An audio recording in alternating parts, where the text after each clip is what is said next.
let's make an 1880s dress.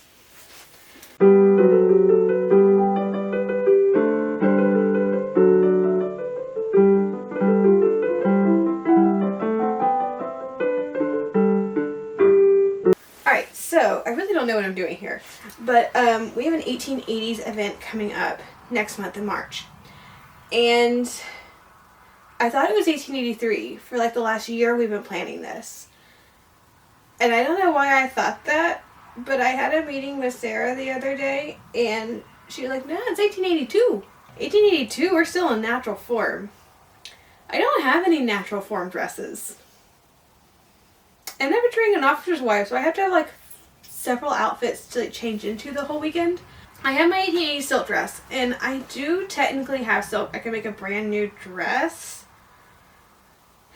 But like all that silk's set away for other things, and I don't want to waste it on something that I probably won't do very often because I don't really like natural form. We're going to see if we can kind of make this dress fit with the new thing. So I was looking at, I think the skirt itself, which is buried somewhere in here. That's the overskirt. That's the bodice. This is the skirt right here. This is just a silk voile. And we made this on the channel. So a silk voile. I think the skirt will work just under like a natural form, butt pad. I think. The train would work. The overskirt won't though, because it's asymmetrical. And that was very atypical for the early 80s. That was more of a later 80s thing. So this won't work. I don't have enough green to make another overskirt.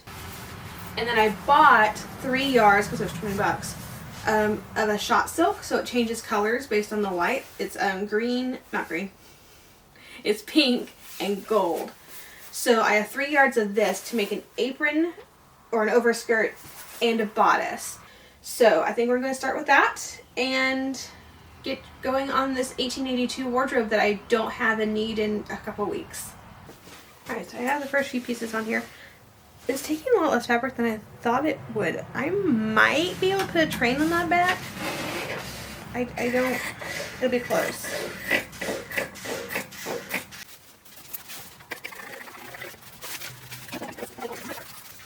Let's see. So this is the scraps, or these are the scraps. So you can see if I pull it apart, you see the gold. It's like an olivey gold. And then the red or the pink.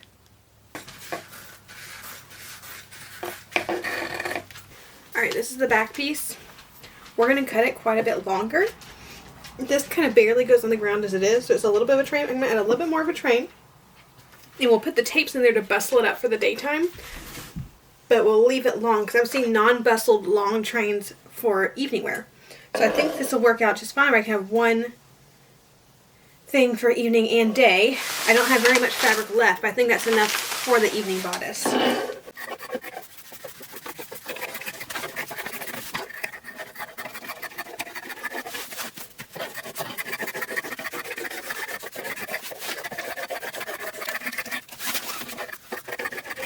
Okay, so we're about to start sewing, but this is what I'm dealing with. So we'll see how this works. Why do you have your butt in my face? Making biscuits. You working those long hours at that biscuit factory? Yeah, I know.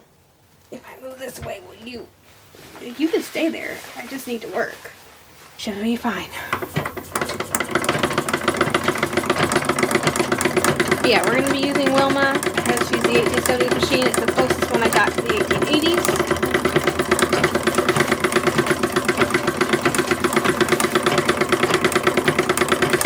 Did cut lining. I didn't film that. It's a bright blue cotton.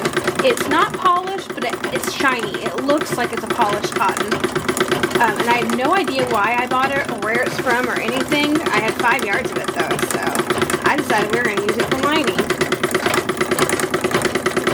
And there was blue polished cotton at that time, so I'm not necessarily concerned about it. It's a little bit brighter than I would have picked, but it'll go fine.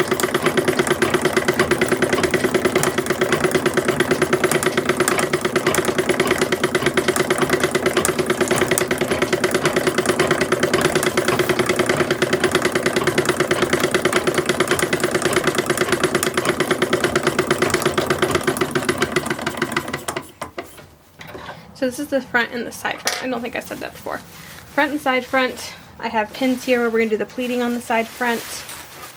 Alright, so it's been a little bit. I talked to Marna because using truly Victorian patterns, which I don't like, and I know I've talked about on the channel before that I don't like them, but there's not a lot of options for bustle stuff. Marna didn't have something, and I don't know of really anybody else that I would trust for bustle stuff that's easy to get to, like I can download the pattern. So I use them because at least the shapes are decent. But they're talking about bag lining this thing, and I'm going, I don't think that's right. But then I'm thinking, okay, I don't actually know when bag lining became a thing. I know it's a thing by the 20th century, but I know it's not a thing pre-1870. So I texted Marna. It's like, okay, I need help. I don't know what to do with this. And she told me definitely flatline it. She kind of echoed my feelings about truly Victorian, which is always nice to have someone else, you know, verify your opinions about something. And she said, yeah, flatline if you have to, but the vast majority of originals weren't even lined. She said in the 80s, a lot of the overskirts were actually attached to the same waistband as the skirt. I told her I can't do that because this is my mid-80s skirt that I'm making work for 82 because I don't want to have to make a whole new dress, and I don't have well, I do have the fabric to make one, but I don't want to waste any of my fabric on something I'm going to wear exactly once. So she's like, so I'm going to do this as a separate thing, even though I now know that is not correct. But she said because they were basically on top of the dress and with the same waistband and all, you didn't need to line them. Although she did say that if I was trimming it, I could use the trim as the hem.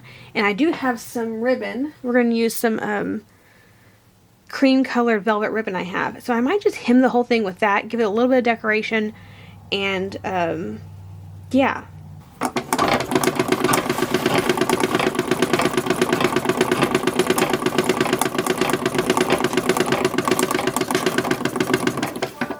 I think I have one more dart to do, and then we'll go ahead and work on pleating up the front parts, because this is the front. And I gotta figure out how I'm gonna do this back, because I still don't know how I'm gonna do this back, because it's not meant to be a train, but I added length for a train, but it also wants me to pleat it up. If I pleat it up, there won't be a train. So this is gonna be loads of fun. So we're gonna pleat this up. And I already have marked where it goes. So it just makes it a little bit easier. Now I am going to hem this before sewing it in, because that's what it looks like I'm seeing on originals. And I have the ribbon right behind me. I'm going to need to change out the thread on the machine to white, I believe. Oh, it's only 1 inch. Yeah, definitely so, 2 pieces together. So sew them together like this. This will be on one side, this will be on the other side. We'll fold it over so you'll have that inch shown. Alright, we're going to hem the bottom of this. So I have here the hem, and I have here the ribbon.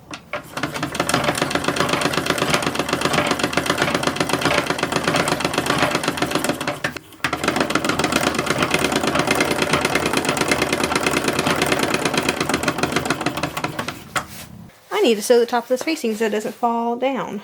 And we're just going to use regular long stitches on the back, which is the front for us right now, and very tiny little stitches on the front side of the garment. Ow. As I poked myself with a needle. And that helps it become more visible from the front. Now at some point they actually do start machine sewing facings. And I've seen some working class dresses that were, but they were all printed. And therefore the machine stitch wouldn't show as, you know, it wouldn't show. Because it was hidden by the print. This, I don't have a print, so I want to make it as visible as possible. So there it is from the front side. You can see it, but if you're looking more than 3 feet away, which is going to be on the bottom of the ground, so no one's really going to be seeing it. Also, when I talked with Marna yesterday, she said that the skirt shapes don't really change too much, so I can use my later 1880s skirts. So I think I can still use my twill cotton. I would just need to make a new bodice for it, and I have so much fabric left over that that's not going to be a problem. So that's going to be another dress. This will have 2 looks. This will have a dinner bodice where we'll put the train down, and then there will be a day bodice, and we'll put the train up. kind of make it like a walking or visiting gown. I'll have the cotton twill, and then because I didn't think the cotton twill was going to work, I just purchased some nice cotton voile, and we're going to make a very pretty 1880s summer dress. Alright, somewhere over here I have, there, so we're sewing the front and the back together.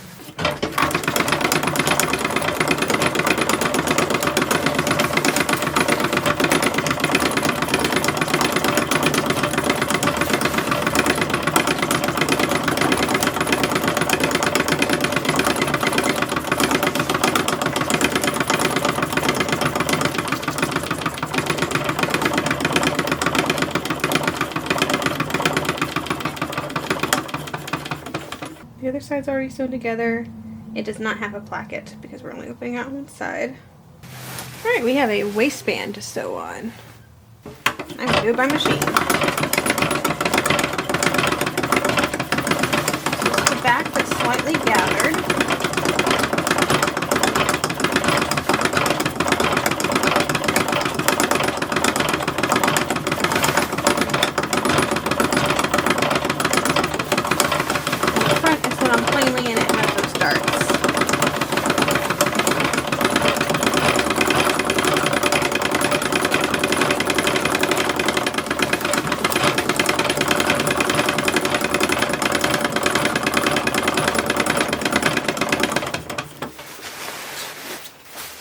And I'm considering like a little bunching at the hem. I see that in natural form dresses. I'm not a fan of the look, but it might make the train easier to walk in. Welcome to the very messy sewing room. And the cat. So, skirt on first. Grab the pins. I think this goes on the back. No, it goes on this side. Hopefully I made that thing close on the same side this stood. I don't think I processed that. Guess I should put the petticoats on. That's probably a good, that's probably a good idea. Fixed. So now we can put the skirt on. And we have some things to do with the skirt. Work on the ruffle a little bit. I saw one of Marna's originals at the Textile Living History Association conference, and I have plans for that now. Also, when I talked about how many 18 days projects we're going to do, I also forgot I need 2 chemises and some drawers, because I really hate combinations. And I also need a nightgown.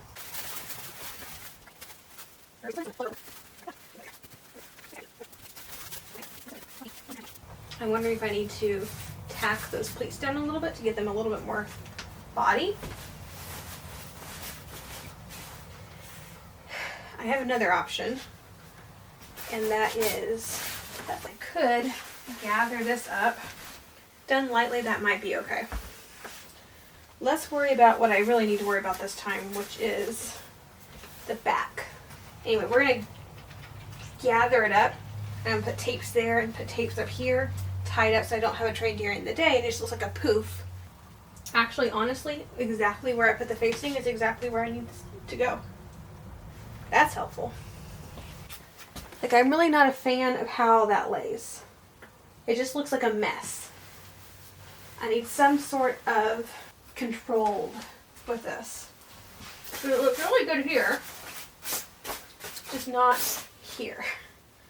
So my options, I've seen, it's not my favorite, but if I took it, I did something more like that, that might be my better option here. Alright, so here is what skirt looks like now. And it looks, I think it looks better. I don't really like that, but I think it looks better than it did. So I think we're going to leave it with that. Like you see this like almost lobster tail effect. And I've seen that on some originals. And then what we'll do is we'll put a piece of tape here and then here. And that'll fold over like that. So that there, during the day we see this. Alright, so I also did another gathering right up here. So I made my thread super long. So I can now go back. This is going to be fun. Weird angles. Put this up. Here, that works. Okay. And now what I'm going to do is go back through exactly where I put my gathering threads. About every 2 passes of my needle, I'm doing a couple back stitches to keep those things in place, because what I don't want is for all the gathers to move and for me to have like a huge spot here that's not gathered where everything else is super gathered. So I'm trying to keep the gathers in place with this. Tapes are going in, so I have a 1/4 inch twill tape because I have a ridiculous amount of it. So I did it about an inch or so over. I am not being exact, these are on the inside. And there are times I just kind of take the period method of not measuring things. So let's look at this. Alright. So that's it without the tapes pulled up. So, evening train. Looks like a lobster tail. And let's tie these ties. Okay. Yeah, that's just, it's not actually exactly about where the skirt ends, so. Alright, last step of this video, since we're working on skirts, let's go ahead and finish this. So this is the old skirt we made probably 2 or 3 years ago, but you see how the pleats are just a mess. Well, it is kind of a pain to have to iron them every time, but Marna Davis brought an original to the Texas Living History Association conference that had a fantastic way to deal with this. And essentially, they ran a machine stitch right down the middle and then hand tacked right on this edge on the back to where you didn't really see the bottom one. You saw, of course, the middle one. But it kept the pleats in place. So I think we're going to do that. So I'm going to re-iron all of these pleats. And with this new technique, I will probably never have to fix it again. I will never have to worry about ironing it straight. It'll just stay nice and pretty. Alright, so there is a bottom to this skirt because this is just a plate over top. But we're not sewing the bottom, we're just doing the ruffle.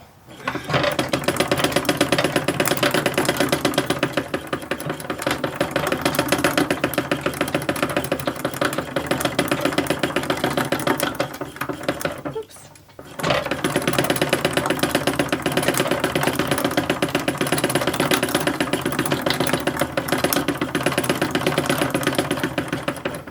So last little bit of this, we got the seam down the middle. And now what I'm doing is by hand going to where this hem is and just on the back doing a little stitch. Now go back and do a back stitch just to kind of hold everything in place. I've been doing a little knot as well. And this is what's going to hold that pleat in place. But on the front, it just, because I'm not folding that part or I'm not sewing that part, it looks like a regular pleat because it's not tacked down, it's not stitched all the way down. Alright, and now I get to put everything back on the mannequin. You can see the skirt completely done.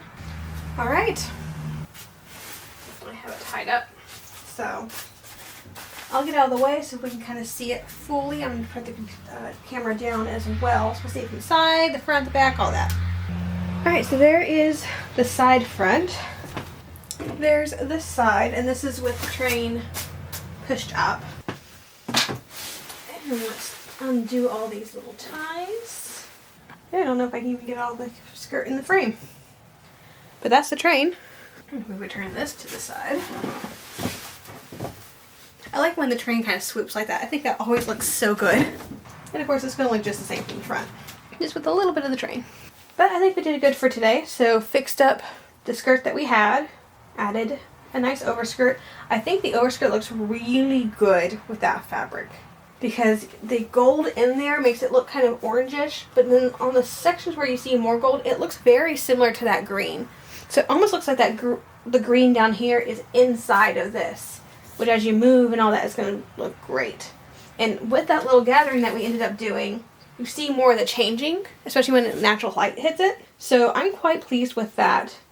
It's not anything what I wanted when I started, but I think it looks good, and I really need to make some chemises and a nightgown and all the other stuff we talked about in that other dress, and it's next month. So I'm going to get them done very quickly, like in the next 2 weeks, and we'll just kind of have the videos backlogged, and y'all get to see them when they come out. Thank you so much for joining me today as we made our 1882 overskirt and fixed up our 1880 skirt.